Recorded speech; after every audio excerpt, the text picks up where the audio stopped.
ये तो हमारे शो की लाइन बन गई, अगर कोई काम कोई भी कर सकता है तो आप भी कर सकते हैं। बहुत बढ़िया। GLA यूनिवर्सिटी, जी हाँ, GLA यूनिवर्सिटी मथुरा, जिसने पिछले 2 दशकों में एजुकेशन में बहुत ही शानदार काम किया है। लगभग 40,000 से ज्यादा छात्र इस विश्वविद्यालय से पास आउट हो चुके हैं और इंडस्ट्री में बहुत ही शानदार काम कर रहे हैं।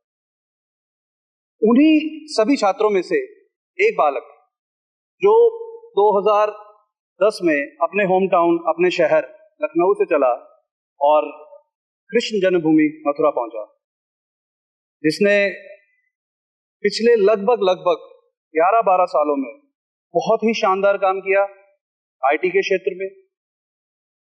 स्टार्टिंग में जॉब करी, बहुत चैलेंजेस भी आए, लेकिन उसके बाद अपनी खुद की एक कंपनी स्टार्ट करी। जी हाँ, मैं बात कर रहा हूं मिलन अग्रवाल सर की। Sir, thank you so much for coming on to the show. लगभग 14 साल हो चुके हैं GLA छोड़े। मेरी मुलाकात आपसे लगभग आज से 1 साल पहले हुई, जब हम एक कॉन्क्लेव के दौरान मिले। उसके बाद दिवाली पे मुलाकात हुई। I been to your office also. आप मथुरा आए, GLA विश्वविद्यालय आए, हम वहाँ पे बैठे। बहुत प्यारा एक्सपीरियंस रहा मेरा आपके साथ।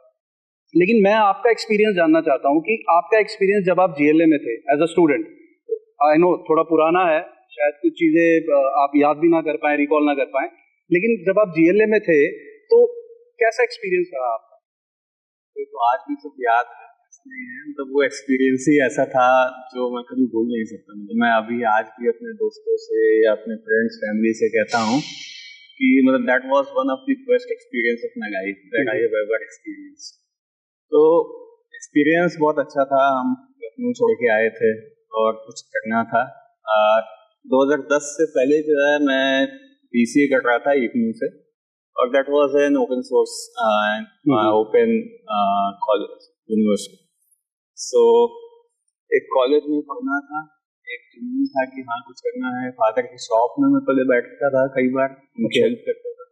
और फिर मुझे लगा कि शायद यहाँ नहीं बैठ सकता, क्योंकि मुझे जो है वीकेंड्स ऑफ चाहिए होता था। अच्छा। तो मैंने सोचा कि मैं और पढ़ता हूँ, तो मैं मेहनत की, UPTU का एग्जाम दिया। उस समय UPTU हुआ करता था, आज GLA यूनिवर्सिटी डीम्ड यूनिवर्सिटी है जी।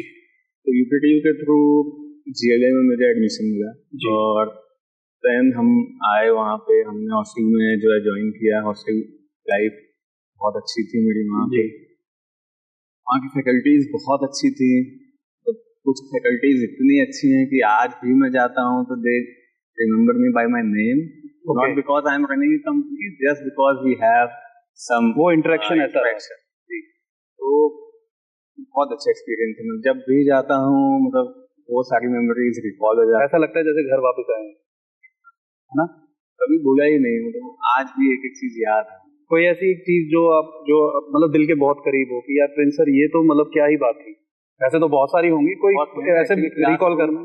क्लासरूम होता था, एक चीज थी, हम लोग कॉलेज ऑफ होता था, हम लोग निकलते थे बाहर, गेट टुगेदर होता था, सामने एक ढाबा हुआ करता था, वहां जाते थे। अब भी है कुछ ढाबा? भी है शायद। ढाबे के पीछे जो है काफी सारा खेत। एक्चुअली मैं जो है वो फार्म लवर हूँ। तो मैं जब भी कभी ट्रैवल भी करता हूँ, तो जब मैं छोटा था तब मैं ट्रैवल करता था कार में, अगर तो मैं सोता नहीं था। बहुत सारे लोग कार में सो जाते हैं, मैं जो है बस देखता हुआ जाता था। तो चाहे 8 घंटे की जर्नी हो, चाहे 9 घंटे हो, I can just travel that by watching those farms and all. So वो भी एक कहीं ना कहीं मेरे एक्सपीरियंस में जुड़ा हुआ है कि हाँ वो चीज जो मैंने एक्सपीरियंस की वो लखनऊ में नहीं हुआ करती है, ना ही यहाँ पे इतना देखने को मिलता है। अब लगभग 12-13 साल हो गए पास आउट हुए, तो क्या कभी दिल में आती है वो कि मैं एक बार फिर से वो उसी क्लासेस में बैठूं, एक बार फिर से वो छात्र बनूं या स्टूडेंट बनूं या कॉलेज लाइफ? सब लोग बोलते हैं ना कि मैं बहुत मिस करता हूँ मेरी कॉलेज लाइफ। अगर दोबारा मौका मिले तो मैं तो चाहता हूँ कि जो है जो जिम्मेदारियां अब हैं हमारे ऊपर, अगर वो ना होती तो मैं तो या तो मैं टीचर होता। अगर मैं ये नहीं कर रहा होता तो I would be a teacher. Okay. Because that is one profession that I love. Okay. And वहाँ पे आज भी अगर कोई ऐसा कोर्स हो और मैं अपने काम से फ्री हो जाऊं तो मैं तो जरूर जो है उसको ज्वाइन करूंगा। नहीं, आप बस बहुत अच्छा हुआ आप टीचर नहीं बने। आप बहुत ही शानदार कंपनी रन कर रहे हैं। अदरवाइज एक कंपनी हमारा देश मिस कर जाता अगर आप टीचर बन जाते। हालांकि उससे बहुत सारे और छात्र वहां से निकलते CS के माध्यम से या BCA के माध्यम से, उन कोर्सेज उन प्रोग्राम्स के माध्यम से, और वो अपनी लाइफ में बहुत अच्छा करते। लेकिन आपने टीचर ना बने और आपने खुद का एक वेंचर स्टार्ट किया। सबसे पहले तो उसके लिए मैं फिर से बधाई देता हूँ आपको। इसका भी जो है क्रेडिट जो है GLA को ही जाता है, क्योंकि वहीं से ही मेरी जर्नी स्टार्ट हुई। कैंपस प्लेसमेंट मिला, मैं ज्वाइन किया एक कंपनी जहाँ से मैंने बहुत कुछ सीखा। 2 साल मैंने वहाँ जॉब की। उसके बाद मैं उसी पे आ रहा हूँ। मतलब आजकल मिलन सर ऐसा हो गया कि बहुत सारे कॉलेजेस और यूनिवर्सिटीज में हम प्लेसमेंट की बहुत बात करते हैं, लेकिन वेस्ट में ऐसा नहीं है। मेरे बहुत सारे मित्र हैं कनाडा में, ऑस्ट्रेलिया में, वहाँ पे ये कल्चर नहीं है। वहाँ पे you go to the university, college में जाइए, आप पढ़िए, प्रोग्राम खत्म करिए और उसके बाद आप अपना कुछ काम शुरू करिए या जॉब स्टार्ट करिए। जो असिस्टेंस इन प्लेसमेंट है वो गारंटी की तरह काम नहीं करता वहाँ पे।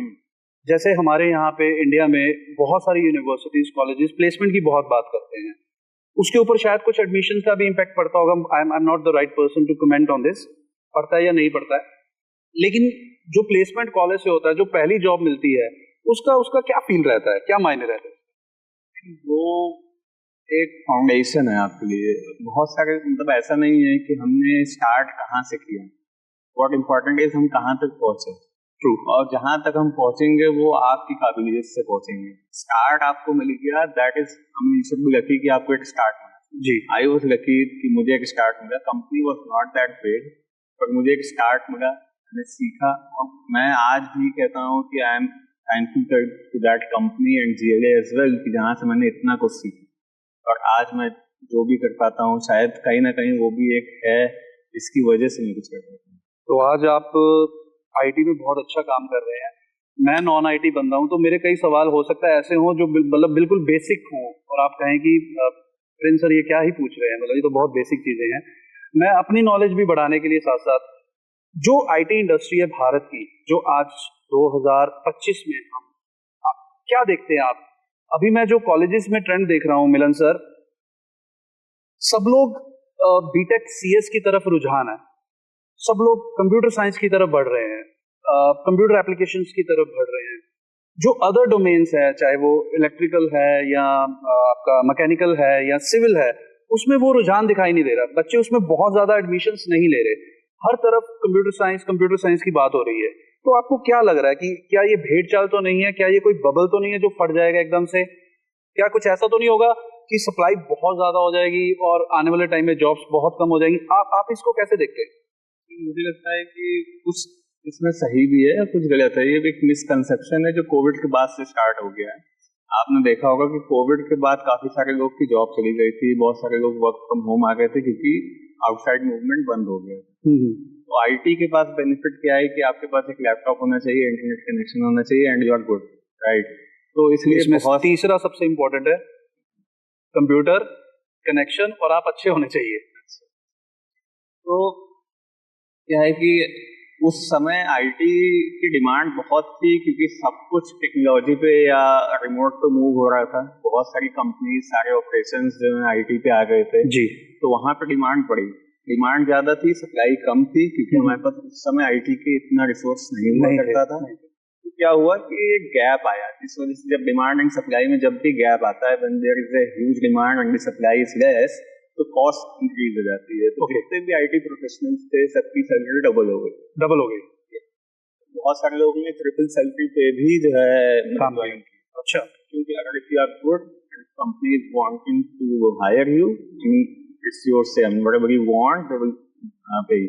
अच्छा जी। या तो बहुत सारा मिसकंसेप्शन वहां से शुरू हुआ। बहुत सारे, मैं भी कई इंटरव्यू लेता हूँ तो बहुत सारे ऐसे लोग हैं जिन्होंने जो कभी BPO में काम करते थे या कहीं पे, उनको IT ज्वाइन करना था। क्यों? बिकॉज उसकी सैलरी ज्यादा। तो वो मुझे लगता है कि गलत है। ओके, आपका बेसिक्स अच्छा होना चाहिए। आप किसी भी डोमेन पे हो, whether it is mechanical, electrical और व्हाटएवर, आपका बेसिक्स अच्छा है अगर उसमें, तो आप वहां पे अच्छे मुकाम पे पहुंच सकते हैं। मतलब फाउंडेशन अच्छा होना चाहिए। तो आईटी में भी ऐसा है, बहुत सारे लोग सोचते हैं कि आईटी में जॉब लग गई और मेरी सैलरी बहुत अच्छी हो जाएगी, ऐसा नहीं है। जैसे जैसे समय बीतता है, आपकी बेसिक्स अगर अच्छे नहीं है तो 2 साल बाद या 4 साल बाद जब कंपनी आपसे एक्सपेक्ट करेगी कि आपको इतना आता है कि नहीं, क्योंकि आपके बेसिक्स अच्छे नहीं है तो आपको आता है, आप सीख ही नहीं पाओगे, ठीक है, तो वहां पे फिर गैप आने लग जाएगा, सैलरी गैप आने लग जाएगा। Company is paying you as a 4 years और you are expecting you to get paid as a 4 year employ, but you don't have that much skills to get paid as a 4 year employ. और वहां पे फिर क्या होगा कि वहां पे हमारा डीमोटिवेशन और डिप्रेशन ये सब शुरू हो जाएगा, क्योंकि माय कलीग्स और they are getting good salary और they are getting good promotion but I am not. तो उस केस में खुद को अपडेट भी तो कर सकते हैं। अपडेट कर सकते हैं पर करते नहीं हैं। आजकल जेनजीज में यही दिक्कत है कि जो है ना वो और क्यों सीरियस नहीं है, क्या लगता है? डिस्ट्रैक्शन ज्यादा है। डिस्ट्रैक्शन ज्यादा होगी, आपके टाइम पे कम थी? ऐसा मुझे तो नहीं लगता है। जब मैंने मथुरा कॉलेज में जब मैं आया था तो हम लोग के पास वो वाले फोन हुआ करते थे, बड़े कीपैड वाले। आज सबके पास टच फोन है, इंटरनेट इजीली अवेलेबल है, तब इंटरनेट इजीली अवेलेबल नहीं हुआ। अच्छी चीज है ये तो, हम तरक्की कर रहे हैं, फोन बढ़िया आ रहे हैं, इंटरनेट 4G से 5G हो गया है। मुझे लग रहा है खुद पे कंट्रोल होना चाहिए, उसका अच्छा इस्तेमाल होना चाहिए। हम लोग मैक्सिमम लोग रील्स देखते हैं फेसबुक पे, ठीक है, आधा घंटा 1 घंटा कब चला जाता है पता नहीं। अगर अच्छा इस्तेमाल करना है तो आप स्क्रीन टाइम यूज कीजिए। फोन में एक फीचर होता है, आप स्क्रीन टाइम सेट कर सकते हैं कि मुझे यूट्यूब इतने ही घंटे देखना है, फेसबुक इतने ही घंटे। क्या ही देखते हैं यूट्यूब पे, मेरी तो समझ से बाहर है। मतलब आप कह रहे हैं तो मैं मान लेता हूँ, मतलब कि टेक्नोलॉजी अच्छे के लिए भी है और बुरे के लिए भी है। यूट्यूब से बहुत सारी चीजें सीख सकते हैं। हम लोग तो यूज करते हैं अपने ऑफिस में भी। अगर आपको कुछ क्विकली कुछ अचीव करना है, कुछ इम्प्लीमेंट करना है, तो आप डॉक्यूमेंट्स नहीं पढ़ सकते। अगर आपको कोई चीज 1 घंटे 2 घंटे में इम्प्लीमेंट करनी है तो you have to watch the YouTube tutorials and आप इजीली जो है आधे घंटे देखेंगे और आप कुछ ना कुछ MVP क्रिएट कर देंगे। वो आप डॉक्स से नहीं कर सकते। यहीं आप यूट्यूब में आप गाने भी सुन सकते हैं या कुछ और भी कर सकते हैं, लाइव भी जा सकते हैं या गेम भी खेल सकते हैं। मेरा एक बच्चा है 6 साल का एंड ही इज लाइक, वो आजकल OTT चलता है बहुत, तो वो टीवी में जो है दिन भर वो देखता है गेम। वो गेम मतलब आजकल वीडियोस बनते हैं जिसमें आप गेम को जो है डिस्क्राइब करते हैं, वीडियो बना देते हैं। वो बहुत कई बार देखता है। मैं मना करता हूँ उसको कि नहीं देखनी चाहिए। उसमें भी काफी सारा टाइम लोग जो है स्पेंड कर देते हैं, आजकल के बच्चे करते हैं। तो ये सब अगर हम अपने आप को कंट्रोल करेंगे और वो ही देखें जो हमारे लिए यूजफुल है। हाँ, एंजॉय भी करना जरूरी है पर टाइम कंट्रोल होना चाहिए। आपने जैसे इंडस्ट्री की बात की, मैं वापस आप पे आ रहा हूँ। पहले मैं डिटेल में जाऊंगा इंडस्ट्री पे भी। आजकल मिलन सर एक चीज बड़ी इंपॉर्टेंट हो गई है, बहुत सारी companies when they hire student, it's not BTech CS या MBA या कोई भी आप डोमेन ले सकते हैं, उसमें वो बहुत ज्यादा क्राइटेरिया फिट करते हैं। आपका 12th में इतना % होना चाहिए, आपका ग्रेजुएशन में इतना होना चाहिए, पोस्ट ग्रेजुएशन में होना चाहिए। जैसे मैं खुद की बात करूं, मेरे 10+2 में 63% मार्क्स हैं, BCom में 66% मार्क्स हैं, MBA में 73% मार्क्स हैं, UGC नेट है, बट बहुत एवरेज स्कोर है हर जगह पे, बहुत बढ़िया नहीं है। गवर्नमेंट स्कूल से मैं पढ़ा हूँ पंजाब में। तो क्या जो वो कंपनीज जब ये क्राइटेरिया सेट करती हैं तो मेरे जैसे कई एवरेज बच्चे जो हैं वो उस अपॉर्चुनिटी से वो बाहर हो जाते हैं? मुझे लग रहा है आपके भी कुछ ऐसा ही रहा क्या? अभी उसका शिकार है। 12th में मेरे भी 56% थे। और बहुत सारी बड़ी कंपनीज होती है जैसे TCS, Wipro, Infosys, they have this criteria. तो मैं भी नहीं बैठ सकता था, तो मैं भी नहीं बैठ पाया था। मलाल तो होता होगा उस समय। माइंडसेट क्या होता है कि यार मेरा दोस्त, हम लोग रूम शेयर कर रहे हैं, हम लोग हॉस्टल में रह रहे हैं, एक कंपनी आई कैंपस में, उसमें मेरा दोस्त बैठ पा रहा है, मैं बैठ नहीं पा रहा। उस समय आपका माइंडसेट क्या होता है? मतलब खुद को कैसे समझाते हैं? डिमोटिवेशन तो होता है, वो हुआ है। जैसे 12th में जब मेरे मार्क्स कम आए थे, 56% थे, तो एक्चुअली मैं IIT से BTech करना चाहता था जी। तो सबसे पहले तो वहीं से शुरुआत हुई थी। मैंने 12th में जब 56% आए तो मेरा एक सपना टूट गया कि मैं IIT नहीं कर सकता जी। उसी साल ऐसा हुआ था कि you should have 60% to appear in the IIT।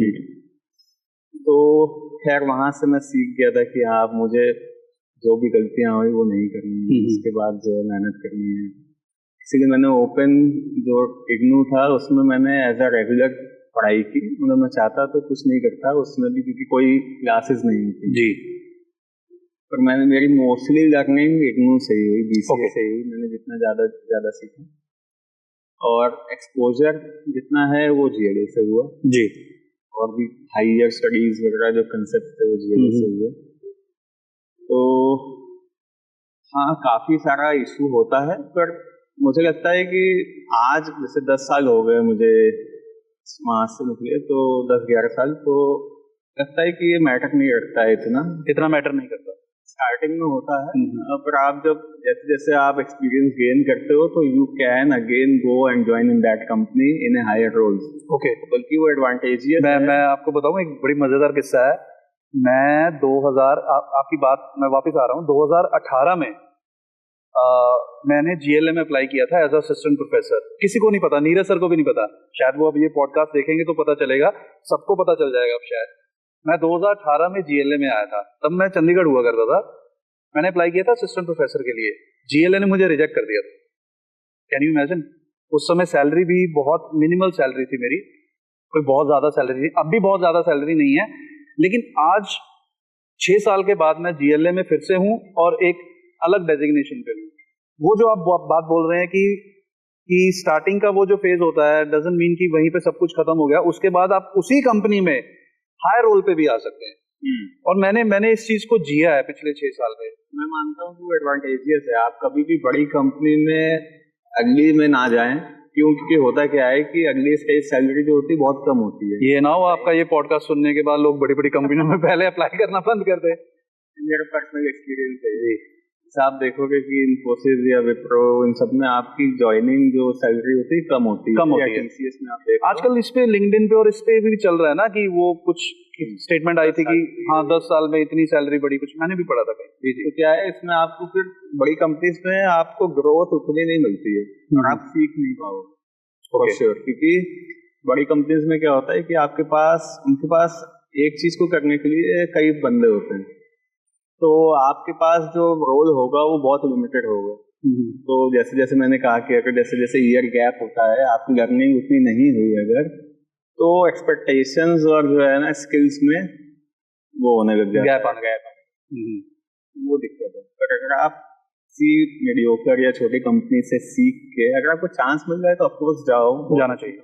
अगर मीडियोकर कंपनी में भी ज्वाइन करते हो तो that is not the issue. अगर आपके अंदर स्किल्स हैं तो आप कुछ साल 2 साल 4 साल बाद फिर से अप्लाई करना, आपको उससे ज्यादा अच्छा मिलेगा। You can compare with your colleagues और your friends, you will be in the upper side not in the lower side. इतनी पेशेंस है अब सब वो तो इंडिविजुअल पर डिपेंड करता है, वैसे मैक्सिमम के पास नहीं है आज के टाइम। नहीं है, ये बहुत दिल से बोल रहे हैं आप कि नहीं है, मतलब अगर नहीं है तो क्या करें फिर? कैसे, कोई तरीका है डेवलप करने का? मतलब है तो हम इंसान ही सब लोग, पेशेंस नहीं है, मतलब आज के बच्चों में ज्यादा पेशेंस नहीं है, दे वांट एवरीथिंग क्विकली, जल्दी चाहिए। तो वो कैसे डेवलप हो, वो कैसे इंकलकेट करें? उसमें फैकल्टी का रोल क्या रहेगा, उसमें यूनिवर्सिटी का रोल क्या है, उसमें पेरेंट्स का रोल क्या है, उसमें आप जैसे मेंटर का रोल क्या है, the one who is working in industry, वो कैसे डेवलप कर सकते हैं? पेशेंस तो हमें सीखना होगा, आना चाहिए। क्यों? क्योंकि सिर्फ जॉब नहीं, आपकी लाइफ में भी बहुत सारे ऐसे इवेंट्स होंगे जहाँ पे पेशेंस चाहिए होता है। सही बात है। अगर आपके अंदर पेशेंस नहीं है तो you will definitely lose something. मुझे पता नहीं, वो एक बहुत ही कमाल के एक्टर हैं, उन्होंने बहुत ही प्यारी बात कही थी, पेशेंस के ऊपर ही कही थी। उन्होंने कहा था कि रिश्ता बनाने से पहले दोनों आंखें खुली रखें, जब रिश्ता बन जाए तो धीरे से दोनों आंखें बंद कर दें, तब आपका रिश्ता निपटा। बहुत ही प्यारी बात, and it move me. Relation बनाने से पहले कह रहे दोनों आंखें खुली रखें, लेकिन जब बन जाए उसको निभाना है ना, तो धीरे से आंखें बंद कर ले, तो रिश्ता आपका निपटा अच्छा है। वही बात पेशेंस की है। अगर पेशेंस नहीं होगा तो फिर मतलब पर्सनल लाइफ में भी होना चाहिए। आप कभी इंट्यूशन हुए अपनी लाइफ में? मतलब एज अ यूथ तो कई बार होता है जी, ठीक है कि हाँ ये हो गया, पर मैंने अक्सर यही महसूस किया कि जब भी ऐसी सिचुएशन होती है, अगर आप इम्पेशेंट हैं तो कुछ ना कुछ आपका नुकसान ही होगा, क्योंकि आप कुछ ऐसा मूव करोगे जो नहीं करना चाहिए था, जी बाद में आप रिग्रेट करोगे कि I shouldn't have done that. ठीक है, तो उससे बढ़िया क्या है कि आप थोड़ा सा कूल डाउन हो, शांत रहो, फिर जो है जो भी करना है एक्शन। मिलन अग्रवाल साहब, आप बहुत शांत स्वभाव के लगते हैं। मैं जितना आपसे मिला हूँ पिछले 1-1.5 साल में, मिलन अग्रवाल जी को गुस्सा आता है? लास्ट टाइम कब आया था और किस पे आया था और क्यों आया था? मंडे को आया था। मंडे को आया था? क्या था वो? काफी टाइम से जो है, मतलब 1 साल हो गया था, हम लोग एक प्रोजेक्ट पे काम कर रहे थे। ओके, वंस अगेन प्रोफेशनली गुस्सा? पर्सनली बहुत कम आता है, बहुत कम। बच्चे तंग करे। अच्छा, तो क्या था वो प्रोफेशनली गुस्सा? क्या था कि मुझे जो है डिसिप्लिन पसंद है जी। तो जब भी कुछ इनडिसिप्लिन होता है तो मुझे थोड़ा सा पैनिक हो जाता है। तो और मेरे लिए रेपुटेशन इज मोर इम्पोर्टेंट। तो जी। हम लोग किसी क्लाइंट का काम कर रहे थे, 1 ईयर हो गया था ऑलमोस्ट, और ये न्यू ईयर का समय चल रहा था, 25 दिसंबर। एक ऐप थी कैरियोके की, ऑस्ट्रेलिया की। तो 25 हुआ ही था कि 26 को जो है उसका पेमेंट मॉड्यूल जो है काम नहीं कर रहा था। जी। And I was like, client was messaging me and I was reaching the person who was the responsible for that. Okay. And that guy was not taking the phone, is not responding to it even though he was online. Okay. So at that time तो मुझे थोड़ा सा गुस्सा आया, मैं restless था। उस दिन मैंने खाना भी नहीं खाया था। अच्छा। साथ में कॉल में रहे थे करीब 6-7 घंटा एकदम अच्छा। उसको सॉर्ट आउट करने। तो वो थोड़ा सा था जो एक पैनिक सिचुएशन थी। फिर मैंने टीम को मतलब गुस्सा किया कि मैंने बहुत लीनियंसी दे रखी है और ये वो थोड़ा बहुत। बाद में रिग्रेट हुआ, जैसे मैंने कहा इम्पेशेंस वाली बात कि नहीं करना चाहिए। नहीं करनी चाहिए। क्यों? क्योंकि मुझे लगता है कि वो भी बच्चे हैं।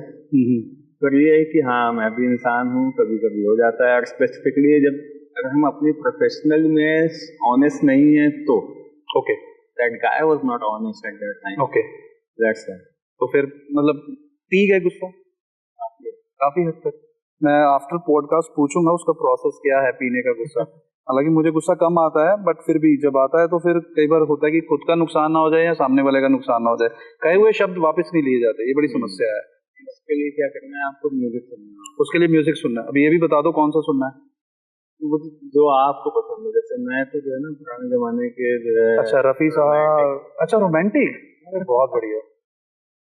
मतलब जो कंपनीज रन कर रहे हैं वो भी रोमांटिक गाने सुनते हैं। मुझे लगता था कि सिर्फ ये स्ट्रेटेजिक बातें ही करते हैं, ऐसा नहीं है। अच्छा, मैं थोड़ा सा ना फैमिली को भी समझने की कोशिश कर रहा हूँ कि आजकल एक टर्म बहुत इंपॉर्टेंट और इसकी डिस्कशन बहुत प्लेटफॉर्म्स पे हो चुकी है, मैं बहुत सुन चुका हूँ, बहुत पढ़ चुका हूँ। बैलेंस होना चाहिए आपका पर्सनल एंड प्रोफेशनल लाइफ में। वो बनता नहीं है।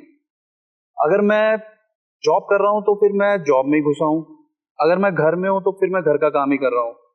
कई बार जॉब की चीजें मैं घर पे कैरी करता हूं तो डिस्टर्बेंस होती है। कई बार घर की चीजें आप जॉब पे कैरी करते हो तो आप जॉब में अच्छा नहीं कर पाते। तो ये जो बैलेंस है, मिलन अग्रवाल जी कैसे मैनेज करते हैं? और बीइंग एज अ बिजनेसमैन और कंपनी के फाउंडर होने पे मुझे लग रहा है जिम्मेदारी और बढ़ती होगी, काम और आता होगा।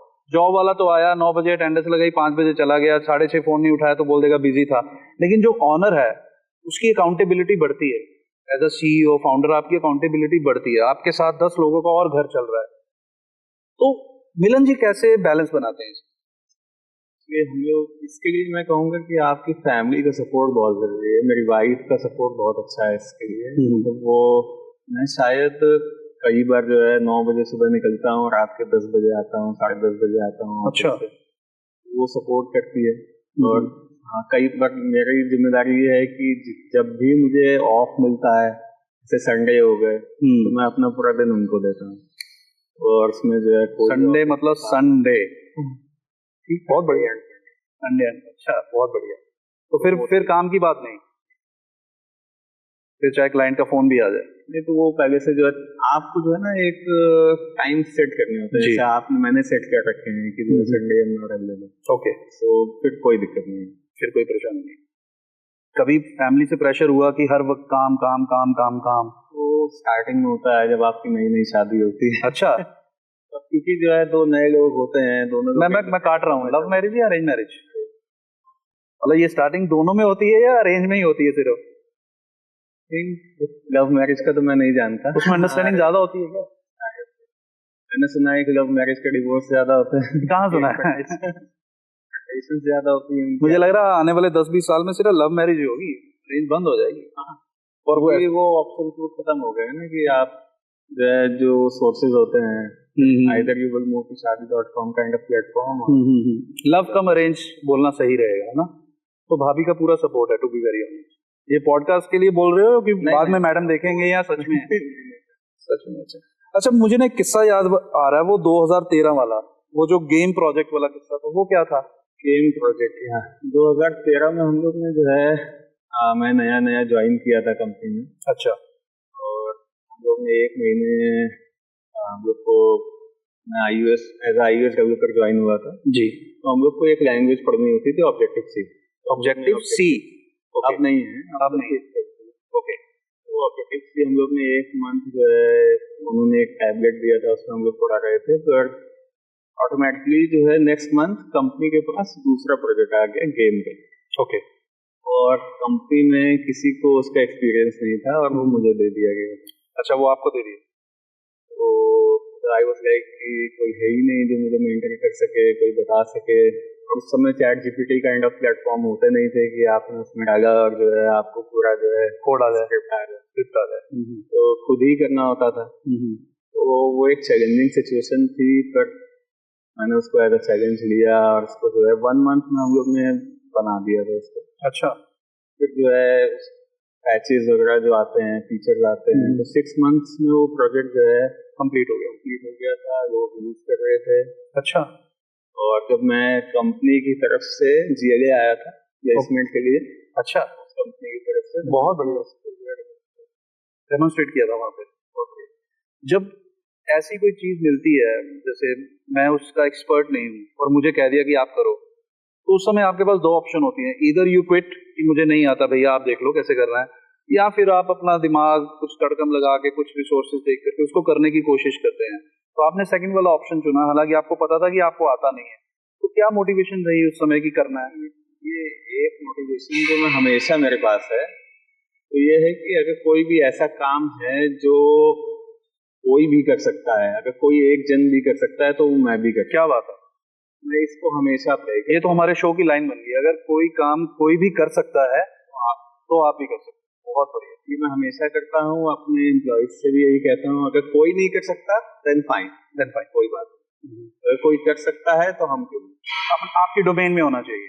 ऐसा नहीं कि प्रिंस को बोल दे रॉकेट बना दो, प्रिंस के लिए तो मतलब क्या ही है, वो भी हो जाएगा। अच्छा, वो भी हो जाएगा, क्योंकि ये भी तो एक तरीके से रॉकेट ही था जो हमारे गेम का प्रोजेक्ट था। कुछ भी नहीं जानता था मैं वापस 12th का मैंने फिजिक्स वगैरह देखी, फिजिक्स क्योंकि इसमें गेम में फिजिक्स बहुत यूज होती है। ओके। Velocity and all. तो वापस मैंने गया, देखा कैसे कैसे उसके फॉर्मूलेज होते हैं। एक बड़ा इंपॉर्टेंट टर्निंग पॉइंट रहा आपकी लाइफ में 2015, जब आप जॉब से स्विच करके अपने बिजनेस की तरफ बढ़े। ये बहुत टफ डिसीजन होता है। मैं I come from a business family. हमारा गारमेंट का बिजनेस है लुधियाना में। मैं कभी बिजनेस में नहीं गया। आई टीच बिजनेस, मैं बिजनेस पढ़ाता हूँ, बिजनेस को जीता हूँ, लेकिन बिजनेस किया कभी नहीं।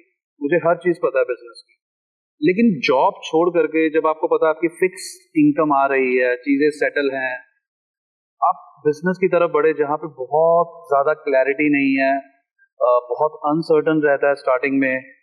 कैसे क्लाइंट जुड़ेंगे, एम्प्लॉयज कैसे आएंगे, क्या हम सरवाइव कर पाएंगे नेक्स्ट 5 ईयर, हमारा जो 5 ईयर्स का वर्किंग कैपिटल क्या होगा, बजट कहाँ से आएगा, फंडिंग क्या होगी, वो सारी चीजें। 2015 तब तो बहुत ज्यादा फंडिंग की भी ऑप्शंस नहीं होती थी जो आजकल अवेलेबल है। I won't take names, but बहुत सारे शो भी बन रहे हैं जिसपे दे गिव देयर प्रोजेक्ट्स। तो उस समय वो डिसीजन लेना, मतलब कैसे आपने वो डिसीजन? इसके पीछे एक स्टोरी है, बताऊंगा कभी सक्सेस से। थोड़ा कट शॉर्ट में बता दो। 2014 जब मैंने जिस कंपनी में ज्वाइन किया था 2013 में, उसी में ही मैं था जी। 2014 नवंबर तक था। November was the last day and there were some circumstances, that's why हमें वहां से जाना पड़ा। तो फिर जो है शायद 11 नवंबर 2014 थी वो तारीख याद है आपको? और ऐसा नहीं है कि मैं प्रैक्टिस करके आया। अच्छा। 11 नवंबर 2014 का दिन था जब मैंने वो कंपनी छोड़ी थी और फिर मैं अपने घर चला गया था। कुछ सिचुएशंस हो गई थी उस समय ऐसी, तो 1 महीने तक मैं घर पे रहा था और वो 1 मंथ मेरे लिए बहुत जो है फ्रस्ट्रेटिंग या डिमोटिवेटिंग काइंड ऑफ था कि मुझे कुछ पता नहीं था कि आगे क्या करना है। जी। और उस समय को पैसे भी बहुत नहीं हुआ करते, शायद 2 महीने के जो है सर्वाइवल के पैसे थे अगर नोएडा। ओके। तो ये था कि हाँ यहाँ नहीं, जब मैं वापस जब लखनऊ गया था तो ये था कि मुझे यहाँ नहीं, यहाँ नहीं आना, यहाँ रुकना है, यहाँ रुकना नहीं है। फिर से वापस उसी में आ जाऊंगा और फिर मेरे वीकेंड ऑफ जो है नहीं होंगे। क्या बात है। तो एक जुनून था कि मुझे कुछ करना है, मुझे कुछ तब शादी हो गई थी? शादी नहीं हुई थी। मुझे कुछ अपना बनाना है, अपने दम पे कुछ सेटल करना है, स्टार्ट करना है। तो मैं आया था 1 दिसंबर को वापस नोएडा। ओके। और हम लोग वहीं एक पीजी में रहते थे और वहाँ पे करीब बहुत मेहनत की मैंने। मेरा एक चैलेंज था खुद के लिए कि मुझे 1 मंथ के अंदर कम से कम 1 या 2 प्रोजेक्ट्स लेके आने हैं जिसके थ्रू मैं अपना सर्वाइवल फिर से स्टार्ट कर सकूं, क्योंकि मेरे पास 2 महीने के बाद मुझे नहीं पता मैं वापस नहीं जा सकता। ट्रू। मुझे ये नहीं पता था कि 2 महीने बाद क्या होगा। अच्छा। और सारी जितना भी जैसे पीजी की फीस या एक्सपेंसेस जो भी थे वो सब मुझे ही बियर करनी, तो वो एक अनसर्टेनिटी थी। पर मैंने उस पर ज्यादा फोकस नहीं किया, अपने काम पे फोकस किया। और तब हम लोग जो है 20-20 घंटे काम करते थे। ओके। सुबह 5 बजे सोते थे। 20 घंटे? तो 5 बजे सोते थे और 9 बजे के आसपास उड़ जाते थे। अच्छा जी। फिर से 10 बजे से चालू हो जाते थे। ओके। ऐसे ही, और बीच में आधे 1 घंटे के लिए वही खाना वाना खाने जाते थे, फिर वापस बैठ जाते थे फिर। ओके। तो ऐसे ऐसे करके हम लोग ने जो है 1 मंथ हुआ था और शायद 1 मंथ के अंदर ही जो है हमारे पास एक क्लाइंट आया था, एक प्रोजेक्ट आया था, वो अफ्रीका का, अफ्रीका, साउथ अफ्रीका। ठीक है। तो किसी गवर्नमेंट ऑफ अंगोला है, उनका एक प्रोजेक्ट था, उसको हम लोग ने जो है उनका इस सर्वे का प्रोजेक्ट बनाया था जी। वहां से फिर हमारी जर्नी स्टार्ट हुई थी, वहां से फिर प्रोजेक्ट मिलते गए, आते गए। डर लगता है जब जॉब से बिजनेस में आता है? वो मैंने कहा मेरे पास ऑप्शन नहीं, that was my only option. अच्छा। जो मैं छोड़ चुका था मैं वापस पीछे नहीं जा सकता। अच्छा। तो हाँ ये था कि एक बार मेरी मम्मी का फोन आया था कि बेटा क्या है, अब क्या करोगे। तो मैंने कहा कि चिंता की बात नहीं है, इतनी नॉलेज तो है कि मैं सरवाइव कर लूंगा, और जो है कुछ नहीं होगा तो कुछ तो वो हो ही जाए, कुछ तो कर ही लेंगे कि जो है भूखे नहीं रहेंगे। जो कुछ नहीं करते वो कमाल करते हैं, ऐसा वाला कुछ। मतलब इतना तो है कि हम भूखे तो नहीं रहेंगे, फिर तो कुछ भी कर सकते हैं, देख सकते हैं। आपने बहुत ही शानदार काम किया, मतलब वहां से फिर आज जिस मुकाम वहां से हम लोग वही एक करीब था, उसके साथ मैंने एक कंपनी स्टार्ट की थी, हम लोग ने कई साल चलाई। उसके बाद हमने खुद का स्टार्ट किया। उसके बाद अभी क्या चैलेंजेस हैं? अभी चैलेंजेस ज्यादा नहीं है, या सब सॉर्टेड है, लाइफ बहुत बढ़िया है? ऐसा नहीं है, कभी नहीं होगा। अच्छा। अभी तो मुझे ग्रो करना है काफी, और मुकाम पे पहुंचाना है, क्योंकि अभी जो हम लोग ने स्टार्ट किया है उसको मैंने किसी और विजन के साथ स्टार्ट किया है कि उसका प्रेजेंस काफी होना चाहिए जी, और भी बहुत सारी चीजें होनी चाहिए, इस पर मैं वर्कआउट कर रहा हूँ। चैलेंजेस ये हैं कि कुछ प्लान्स हैं, जैसे कि मैनेजमेंट को लेके या बहुत सारी चीजें जो मेरे माइंड में हैं, वर्कआउट करना, उसको एग्जीक्यूट करना, एक प्रोसेस बनाना ताकि सब कुछ मेरे बिना चल सके। आपके बिना चल सके? ऐसा क्यों? ये तो ऑर्गेनाइजेशन है, organization is a process. Alright. The process should be something that should not be running with you, it should run without you also. Okay. ठीक है, और मेरा लाइफ का गोल ये नहीं है कि मुझे हमेशा ही काम करना है, मेरा गोल ये है कि मुझे एंजॉय करना है। अच्छा, एंजॉय करने के लिए आज जो सेटअप करना है वो करना है ताकि वो मेरे बिना चले। एंजॉय कब करेंगे? रिटायरमेंट में है? 10 साल के बाद मतलब फिर एंजॉय। वैसे अभी भी हम एंजॉय करते हैं ना, बीच मैं वही पूछ रहा था, एंजॉय की डेफिनेशन क्या है? जैसे मेरी एंजॉय की डेफिनेशन है लाइट म्यूजिक हो, कहीं समुंदर के किनारे बैठे हो, मजा आराम से सनसेट का व्यू हो, ऐसा वाला। सेम ऐसा ही मैं भी जो है शांत चीजें चाहता हूँ। जैसे अभी हम लोग फेब में जिम कॉर्बेट गए थे, ऑलराइट, वहाँ पे वो रामगंगा रिवर है, इतना अच्छा उसका वो था, वातावरण था। I am coming back to the industry. जो अभी आप देख रहे हैं बच्चे जो ज्वाइन करते हैं कंपनीज, ऑब्वियसली आपके पास भी बहुत सारे बच्चे आते होंगे फॉर जॉब पर्पस, या आप सेशंस के लिए आप जाते होंगे अदर यूनिवर्सिटीज या कॉलेजेस में, जब आप इंटरव्यू करते हैं आज के बच्चों को, तो क्या स्किल सेट आप देखते हैं? फॉर एग्जांपल अगर कोई डेवलपमेंट में जा रहा है तो वो क्या स्किल सेट होना चाहिए बच्चे के पास कि इस पे आपको काम करना ही है अगर आपको ये प्रोफाइल चाहिए? कुछ एक आधी एग्जांपल के साथ, सो दैट जो स्टूडेंट्स हमारा पॉडकास्ट देखेंगे उनको क्लैरिटी रहेगी, अच्छा इस प्रोफाइल के लिए ये स्किल सेट होना ही चाहिए। प्रोफाइल की प्रोफाइल वेरी करता है। कोई एक प्रोफाइल। अगर आप आईटी में देख रहे हैं, जी, आप एज अ वेब डेवलपर देख रहे हैं, वेब डेवलपर, एक तो कॉमन चीज है जो सबको आनी चाहिए, जैसे बेसिक्स। मैं हमेशा बिलीव करता हूँ मैं बेसिक्स स्ट्रांग होनी चाहिए। बेसिक्स के लिए सी और जावा से अच्छी कोई लैंग्वेज नहीं। ठीक है। सी इज अ फंक्शनल लैंग्वेज और Java is an object oriented language. ठीक है। तो वो एक मतलब वहीं से मैंने भी सीखा है, और आज मैंने शायद करीब 10 या 15 टेक्नोलॉजीज पे काम किया है और स्विच किया है इधर से उधर डिपेंडिंग ऑन द नीड। वो मैं इसलिए कर पाया हूँ क्योंकि मेरे बेसिक्स स्ट्रांग हैं। तो मैं मानता हूँ कि हर टेक्नोलॉजी में बेसिक्स जो है सेम रहते हैं, बस उनके सिंटेक्स चेंज होते हैं। जी। देखिए काम सब एक ही करते हैं क्योंकि ऑपरेटिंग सिस्टम एक ही है। तो बेसिक्स पे वर्कआउट कीजिए। अगर बेसिक्स अच्छे होंगे तो आप इजीली मूव कर पाओगे टेक्नोलॉजी से टेक्नोलॉजी में। ये अगर आप वेब पे हैं तो जावास्क्रिप्ट वगैरह पे, HTML CSS वगैरह पे आप अच्छा वर्कआउट करो। पर आजकल सिर्फ उससे नहीं होता है, you should be moving the declarative programming which is like React, Angular. Okay. और in case of mobile application development, Flutter और स्विफ्ट, इन सबसे आप सीख सकते हो। मतलब ये आना चाहिए, बेसिक्स इतना आना चाहिए, इतना आना चाहिए, तो बहुत ना आए, हैंड्स ऑन एक्सपीरियंस होना चाहिए आज के टाइम से। तो हम लोग के टाइम की बात करें तो नहीं भी आता तो चलता जी। और आजकल क्योंकि चैट GPT का जमाना है, कोड सॉल्यूशंस का जमाना है, ऑलरेडी जो है AI पे बहुत कुछ हो चुका है। हैंडीकैप नहीं कर दिया आपको लगता बच्चों को इन सब चीजों ने? देखिए जैसे मैं बोलता हूँ हैंडीकैप मैनेजर्स बहुत ज्यादा पता नहीं है, वैसे फिजिकली फिट है बट वैसे हैंडीकैप मैनेजर है वो। तो मतलब इन सब सोर्सेज ने क्या बहुत ज्यादा हैंडीकैप नहीं कर दिया बच्चों को? They are too much dependent हो गए, काफी डिपेंडेंट हो गए हैं। पर वही अगर आप उसका अच्छे से यूज करोगे तो you can use it for better. मैं अपनी कंपनी में अपने बच्चों से कहता हूँ कि use chat GPT for labour work. वो भी काम जो आपको लगता है कि आपको आता है और इसमें टाइम लगेगा, वो आप उससे करो, पर don't make it your brain. ठीक है, वो आपका ब्रेन नहीं है। अगर आप सोचोगे कि मैं उस पर डिपेंडेंट रहूं, उससे कहूं कि जो है वो ये जो कहेगा वो ही सही है, तो वो गलत है। आप चेक कर सकते हो, उससे कोई भी मैथमेटिकल सोल्यूशन आप करवा के देखना, वो आंसर गलत देगा, गलत है, मैक्सिमम गलत है। अगर आप उस पर डिपेंडेंट है तो आप उसको सच मान जाओगे और उसी को यूज कर लोगे। बेटर ये है कि आप लेबर वर्क के लिए यूज करो, स्मार्ट बनो और स्मार्टली इसको यूज करो। डिपेंडेंट 100% डिपेंडेंट नहीं होना उससे।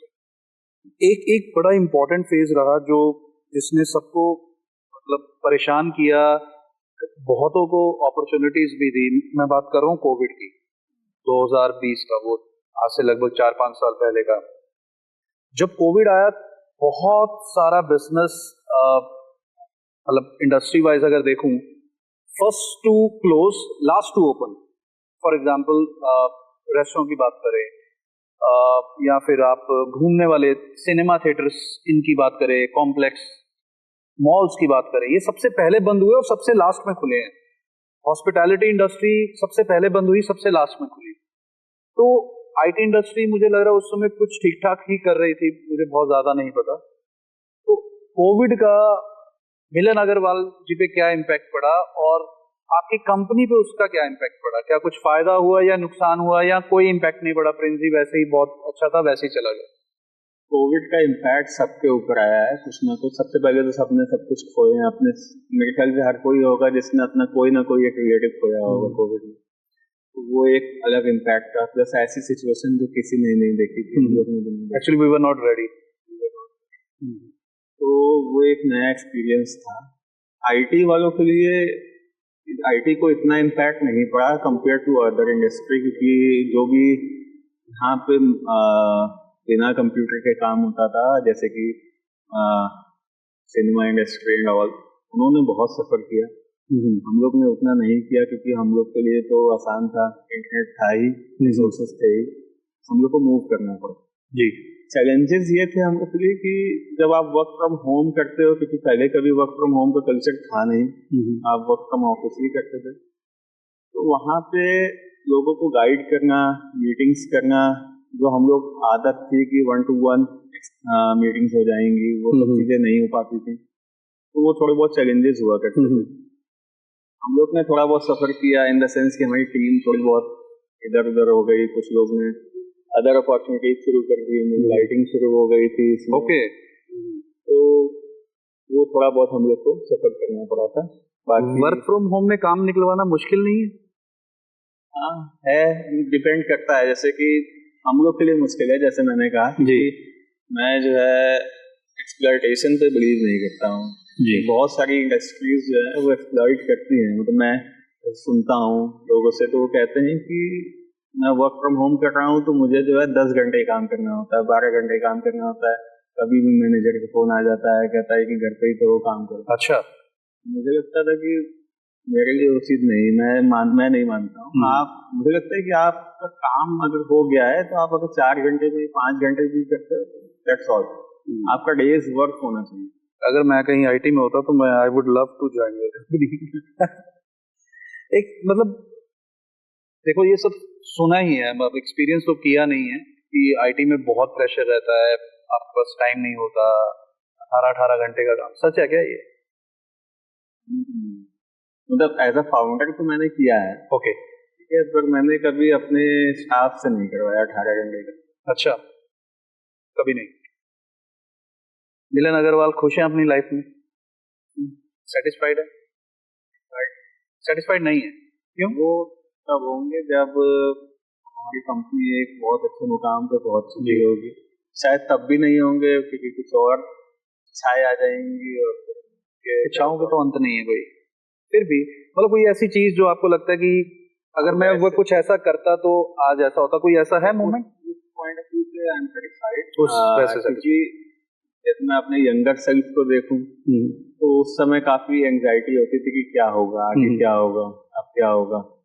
तो वो मैं देखूं तो मैं कहूंगा कि जो भी हुआ मेरे साथ, जब जब जो भी हुआ, वो इसीलिए हुआ कि जो है आज मुझे यहाँ पे होना था या कुछ करना था।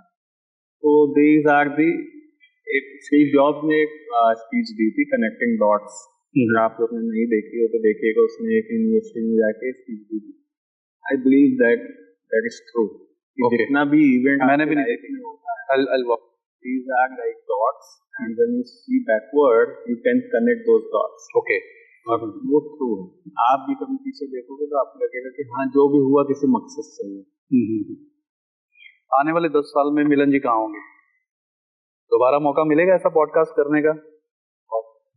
कल को अगर मिलन जी 10 साल बाद बहुत किसी बड़े मुकाम पे, और अभी भी अच्छे मुकाम पे हैं, और बड़े मुकाम पे पहुंच गए तो क्या आएंगे पॉडकास्ट के लिए?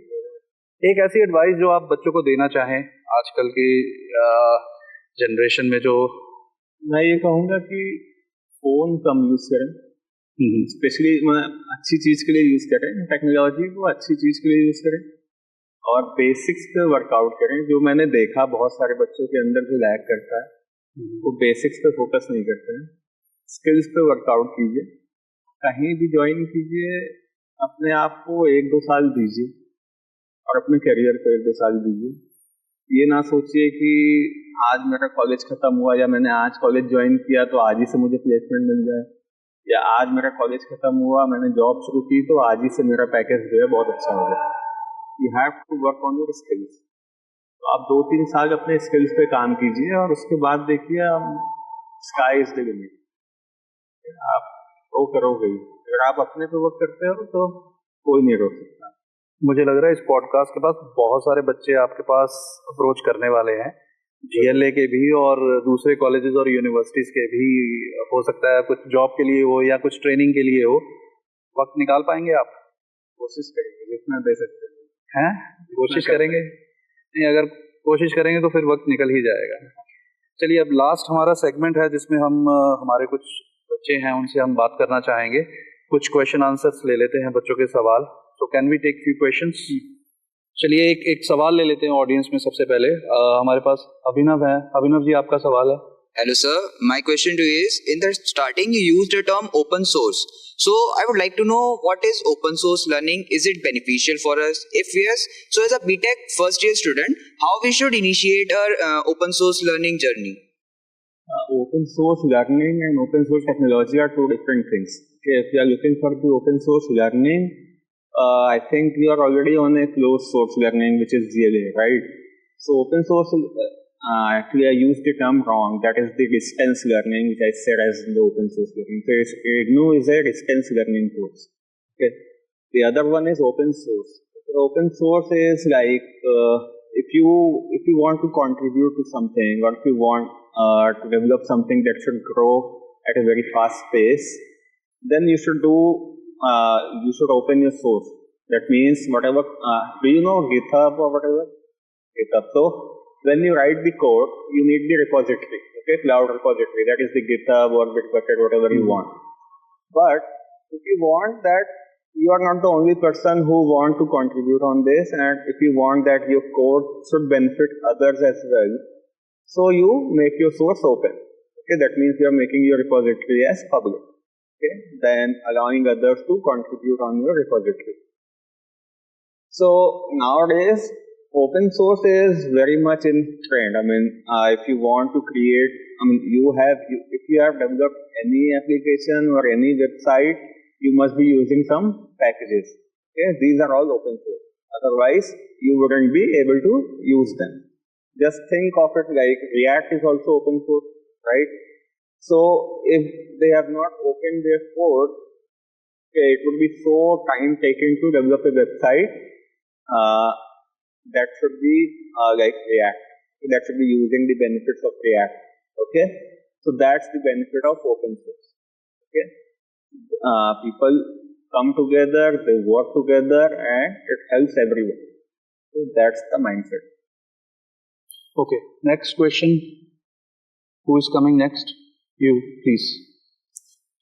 Sir, so currently we all are in like first year of our college life. So I really wanted to know then when the company comes for placement round, so what a company finds unique in a student, because there are a lot of students sitting in for that placement, but the company chooses a little amount of students only. So how do we make ourselves unique so that the company chooses us?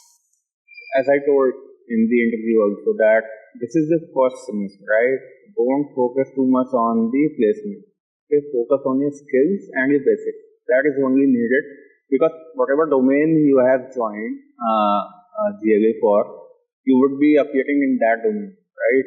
So you just have to learn that domain, and you don't have to mug up that thing. You have to be practically sound on that domain. So if you are good enough on that, I'm sure you are going to get good placement.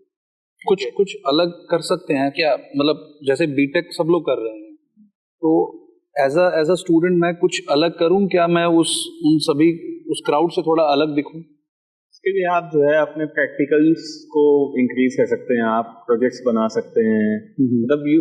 मतलब मैं as an अगर मैं किसी को higher करता तो मेरे लिए उसके मार्क्स मैटर नहीं करते हैं, उसकी नॉलेज मैटर करती है और क्या उसने किया, what they can show.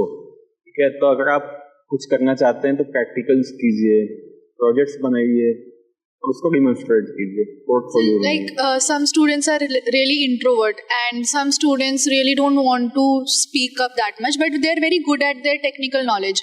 So does teamwork and leadership skills actually play a good role in like the placement round? Like if you have a good leadership qualities or teamwork, does it lead to something better in our CV?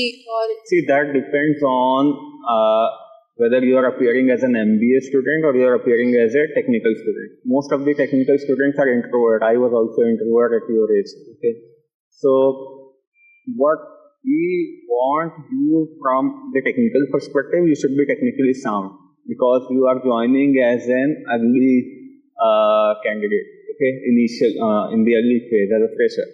Okay, the managerial skills comes when you have like 4 years or 5 years of experience. Okay, at that time you should have to work, during that time you should have to work on those skills. Okay, but yeah, if you already have that skills, plus point for you. बहुत बढ़िया. So next एक और question ले सकते हैं. Okay, 2 questions और ले सकते हैं. Hello sir. Sir, what were the challenges you faced during your college life and your journey, and how you overcome those challenges? Challenges बहुत नहीं थे. मुझे लग रहा है कॉलेज में तो पर्सनल college चैलेंजेस में- ही होते होंगे उस समय. उस समय तो सोचा नहीं होगा कि ऐसा कुछ कंपनी बनेगा. ऐसा उस समय तो जॉब चाहिए होता है सबको, जैसे आपको चाहिए था, मुझे भी चाहिए था. और हाँ, हम लोग को मेहनत करनी होती है. हमें याद है जब हम लोग हॉस्टल्स में थे तो हम लोग का एक गैंग हुआ करता था, और हम लोग जो है रात में 3-4 बजे तक एक बुक आती है RS अग्रवाल, शायद एप्टीट्यूड इसकी ना, हम लोग उसको सॉल्व करते थे. हम लोग का चैलेंज होता था कि कौन सबसे पहले जो है इसके चैप्टर को खत्म करेगा. तो हम लोग ने वो बुक शायद 1 या 2 बार खत्म की थी उसको प्लेसमेंट से पहले. तो अपनी तैयारी पहले से रखो. कंपनी आएगी तो you would be good, because most of the बड़ी कंपनी जितनी होती है वो एप्टीट्यूड पे भी फोकस करती है. पर वही चीज आपको सीखना है, ठीक है, क्योंकि RS अग्रवाल में बहुत सारे बच्चे होते हैं तो रट लेते हैं, ठीक है, वो आप इंटरव्यू पास कर ले जाओगे, ठीक है, पर जब आप कंपनी ज्वाइन करोगे ना तो वो एक्सपेक्टेशंस मीट नहीं होंगी. बेटर है कि आप सीखो ना कि याद करो. ठीक है. एक और सवाल ले सकते हैं. Yes. Hello, sir. Sir, my question is, nowadays we can get many certifications from online websites, from various platforms. Are those certifications are really helpful, or what kind of certifications are helpful for our future reference? मेरा एक भी certification नहीं है. अरे भैया ये मत कहो, बच्चे कल को सर्टिफिकेशन बंद ना कर दें. जोक्स आर अपार्ट, आजकल ही इज राइट, सर्टिफिकेशंस आजकल बहुत हो रही हैं, बहुत हो रही हैं, पर ऑथेंटिसिटी जो है ना वो मैटर करती है. ठीक है, तो मैं बिलीव करता हूँ कि लर्निंग इज इम्पोर्टेंट. सर्टिफिकेशन मिल जाएगा, करना ही है तो फिर you should B AWS certified, you should B Google certified, you should B GLA certified. ठीक है, बड़े इंस्टीट्यूशन से होना चाहिए. ठीक है, अदरवाइज तो कोई भी सर्टिफिकेशन दे देगा आपको. काम आना चाहिए. सर्टिफिकेट्स की लाइन इतनी है, आता काम. लिंक्डइन पे मैंने देखा है बहुत सारे लोग रोज पोस्ट करते हैं I am this certified from this company, पर उसका कोई यूज है? अगर आपको कुछ आता ही नहीं है तो सर्टिफिकेशन का क्या यूज है? दैट इज वन स्टेयर ना. आप सर्टिफिकेशन लेके कंपनी के अंदर चले जाओगे, उसके बाद आता नहीं होगा तो क्या होगा? आना चाहिए, चाहे फिर वो यूट्यूब से ही सीखे. खैर सर्टिफिकेशन भी कर लेना चाहिए मुझे लग रहा है. यूट्यूब से सीख करके भी सर्टिफिकेट हमारे पास रहेगा तो उसका एडवांटेज ही है. But yes, you are 100% right कि आपको आना चाहिए. मुझे लग एक सवाल और ले लेते, बस आखिरी सवाल.